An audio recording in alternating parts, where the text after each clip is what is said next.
दोस्तों, बिहार में पिछले कुछ महीनों से जो आप चुनावी धांधली देख रहे हैं, वोटर लिस्ट का खेल देख रहे हैं, ये कोई संयोग नहीं है, इत्तेफाक नहीं है, बल्कि ये हेरा फेरी इसलिए की जा रही है क्योंकि बिहार एनडीए के हाथ से निकलता दिख रहा है। बिहार मोदी और नीतीश कुमार के हाथ से निकलता हुआ दिख रहा है। और ये बात मैं नहीं कह रहा हूं, ये हाल के कई पॉलिटिकल सर्वे, कई चुनावी सर्वे जाहिर कर रहे हैं।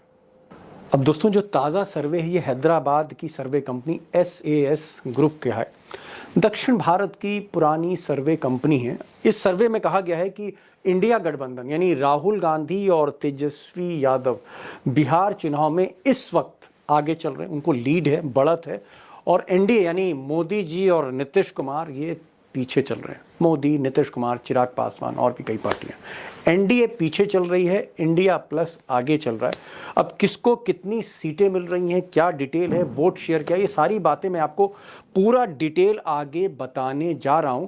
और मैं ये भी बताने जा रहा हूं कि आखिर वजह क्या है कि बीजेपी पिछड़ रही है। मोदी जी का जादू बिहार में नहीं चल रहा, नीतीश कुमार का खेल नहीं चल रहा, नीतीश कुमार फैक्टर नहीं रहे।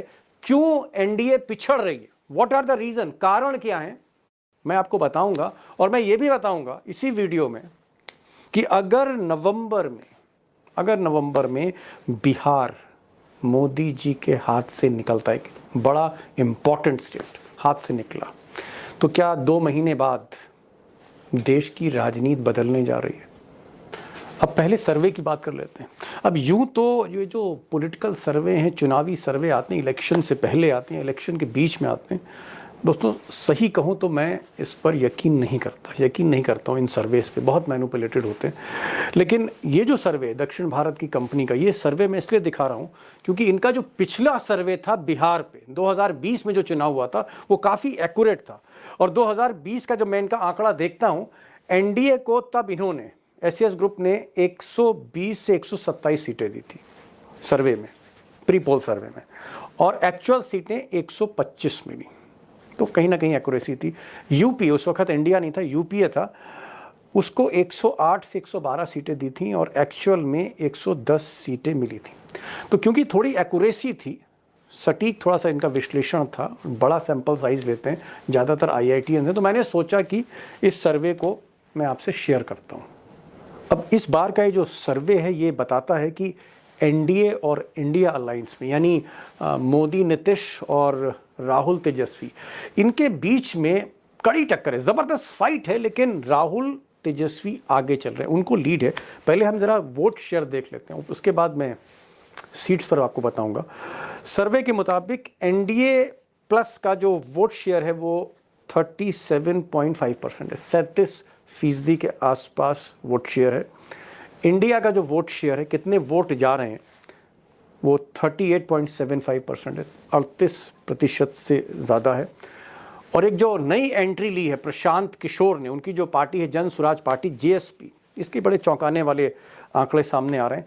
तकरीबन 14.5% वोट शेयर इनको मिल रहा। अब ये बड़ी बात है, अगर 10% से भी ज़्यादा वोट शेयर किसी नई पार्टी को जो पहली बार चुनाव लड़ रही मिल रहा है, तो एक सिग्निफिकेंट है।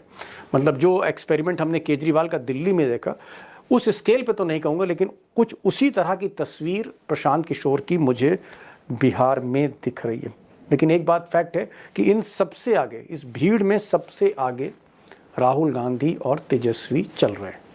अब अगर हम सीटों की बात करें तो सीटों में एनडीए थोड़ा पीछे है, इंडिया आगे है। लेकिन यहाँ पर एक चीज़ मैं क्लियर करूँगा कि जो सीटों की पोजीशन है, ये जो सर्वे हुआ है ये 14 अगस्त तक का सर्वे है। आगे और सर्वे होंगे और हो सकता है कि आगे सर्वे हों तो किसी की सीट बढ़ जाए, किसी की सीट घट जाए, ऐसा भी हो सकता है।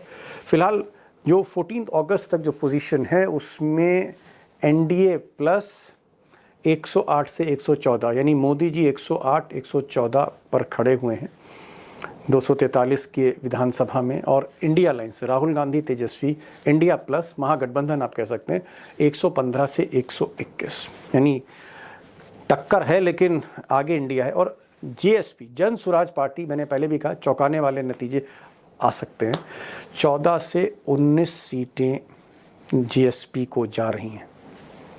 अब अगर हम सीटों का डिस्ट्रीब्यूशन देखते हैं तो ये बात सही है कि इंडिया प्लस महागठबंधन आगे है, लेकिन फाइट टफ है।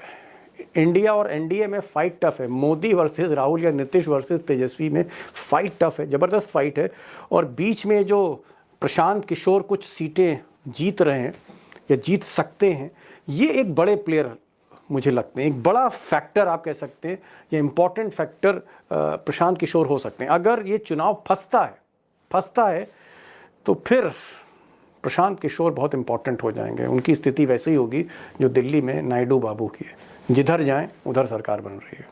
तो कुल मिलाकर अगर हम सर्वे के संकेत पढ़ने की कोशिश करें तो बिहार में कड़ी टक्कर है।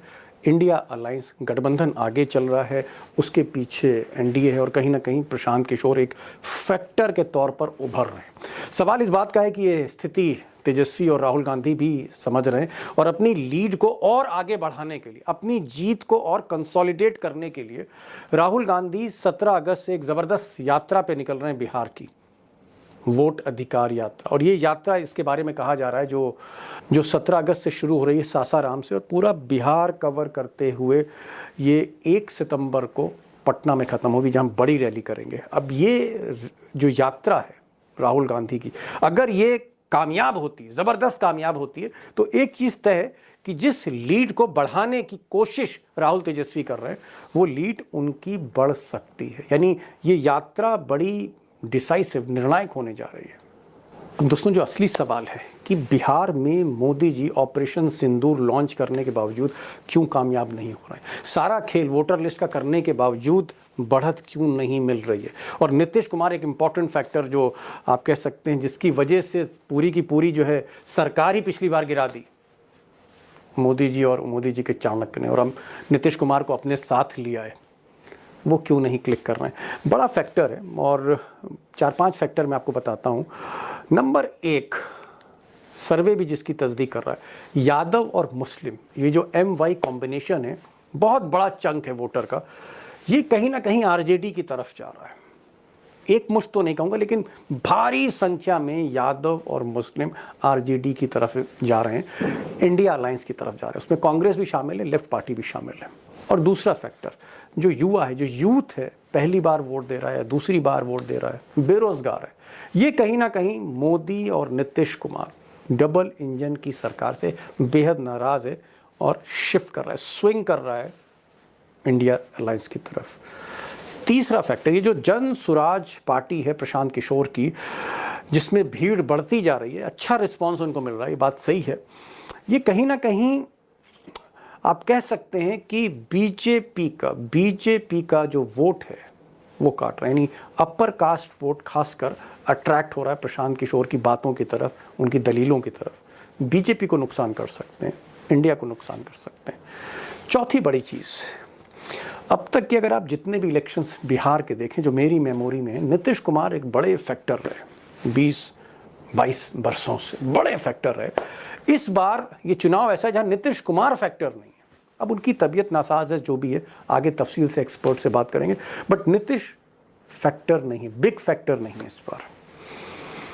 और एक और बात, इंपॉर्टेंट बात, बहुत ही इंपॉर्टेंट बात है, ये जो वोटर लिस्ट का खेल, चुनावी धांधली का खेल कि भैया आधार कार्ड लो, फलाना कार्ड लो, ये कार्ड नहीं मानेंगे, वो कार्ड नहीं मानेंगे, आपका नाम काट रहे हैं, ये जो हलचल मचाई आयोग ने, कह लीजिए, या सरकार की सहमति से, इसका एक बहुत एडवर्स इफेक्ट, एक गलत असर जनता पर पड़ा है सरकार को लेकर। उनको लगता है कि सरकार कहीं ना कहीं परेशान कर रही है, और खासकर जो गरीब है, दबा कुचला है, पिछड़ा, अति पिछड़ा, दलित, उसको लगता है कि साहब हमारा हक छीन रहे हैं, जिसकी वजह से राहुल गांधी यात्रा कर रहे हैं। तो ये जो खेल है वोटर लिस्ट रिवीजन का, ये भी एक ऐसा फैक्टर है जो मोदी जी के, नीतीश कुमार के पक्ष में नहीं जा रहा है। अब दोस्तों, जो सबसे बड़ा सवाल है, और बड़ा सवाल ये है कि सर्वे तो आपने देख लिया, लेकिन सर्वे पर कभी भी 100% या 90% भी रिलाई नहीं करना चाहिए। ज़मीनी हकीकत इस वक्त बिहार की क्या है? क्या वाकई इंडिया अलायंस महागठबंधन आगे चल रहा है, जो सारे सर्वे या ज़्यादातर सर्वे संकेत दे रहे हैं? क्या इंडिया अलायंस आगे है ज़मीन पर? इस पर मैं बात करूंगा। और दूसरा सवाल जो इसी से कनेक्टेड है कि अगर इंडिया अलायंस आगे चल रहा है, तो क्या हम ये माने कि मोदी के हाथ से 2 महीने बाद बिहार निकल रहा है? और अगर बिहार निकलता है, तो क्या देश की राजनीति नवंबर के बाद वाकई बदलने जा रही है? वाकई बदलने जा रही है? इंपॉर्टेंट क्वेश्चन है। तीन खास मेहमान हैं। पाटलिपुत्र पटना से सीधे हमारे साथ सरोज सिंह जुड़ रहे हैं और सारी पार्टियों के टच में रहते हैं। आपको एक ताज़ा ज़मीनी सच्चाई एक आपको वहाँ से पता लगेगी पटना से। हमारे साथ अभिषेक हैं, बहुत ही बारीक निगाह रखते हैं बिहार पर। उमाकांत जी होंगे, कई साल उन्होंने बिहार में भी रिपोर्टिंग की, दिल्ली का भी पर्सपेक्टिव देंगे क्योंकि लोकसभा कवर करते हैं वो। इन तीनों पत्रकारों को सुनिए, सवाल जवाब सुनिए और खुद तय करिए क्या वाकई बिहार मिस्टर मोदी के हाथ से निकल रहा है। एक ऐसी स्थिति में जब मोदी पर बहुत ज़्यादा प्रेशर है हर तरफ से, और ऐसे में अगर बिहार हाथ से निकल गया एक इम्पॉर्टेंट पॉलिटिकल स्टेट, तो फिर होने क्या जा रहा है उन मोदी के साथ जो अल्पमत में है। सरोज जी, आप तो पटना में हैं और लगातार आप बिहार का दौरा कर रहे हैं। तेजस्वी कैंप के टच में हैं, नीतीश कुमार के टच में हैं, बीजेपी के टच में हैं, प्रशांत किशोर जिनकी नई पार्टी थोड़ा सा चर्चा में उनके भी टच में।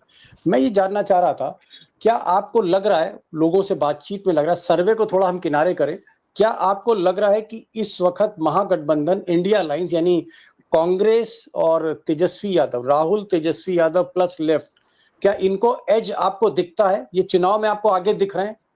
इसकी एक वजह है, आगे तो दिख रहे हैं, कांटे की लड़ाई है, लेकिन अब धीरे धीरे से पड़ला भारी होता जा रहा है महागठबंधन का। इसका कारण भी है, जो नीतीश कुमार के चेहरे पर जो वोट मिलता था वो चेहरा कहीं ना कहीं मध्यम होता जा रहा है।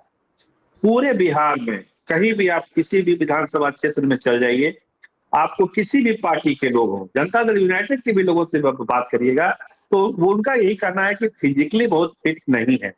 मतलब 25 से 30 5 साल के टेन्योर में वो शासन प्रशासन चलाने के लिए लोग उनको फिट नहीं मान रहे हैं। जो चीजें सामने आ रही है सब लोग उसको देख रहे हैं, उनके स्वास्थ्य को लेके।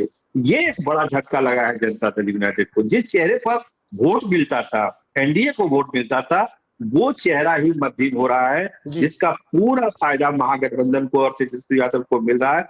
और ये जो यात्रा शुरू हो रही है 17 तारीख से राहुल गांधी की, वो हमको लगता है कि एक निर्णायक घटना होगी, जिसमें महागठबंधन अपने अंतर को काफी आगे बढ़ाएगा। क्योंकि जो तैयारी है यात्रा को लेकर, जो हम लोग के पास फीडबैक है, सासाराम से लेकर पटना तक जो ये यात्रा है, इसमें महागठबंधन बहुत कुछ गेन करने वाला है और पीछे जाने वाला है एनडीए।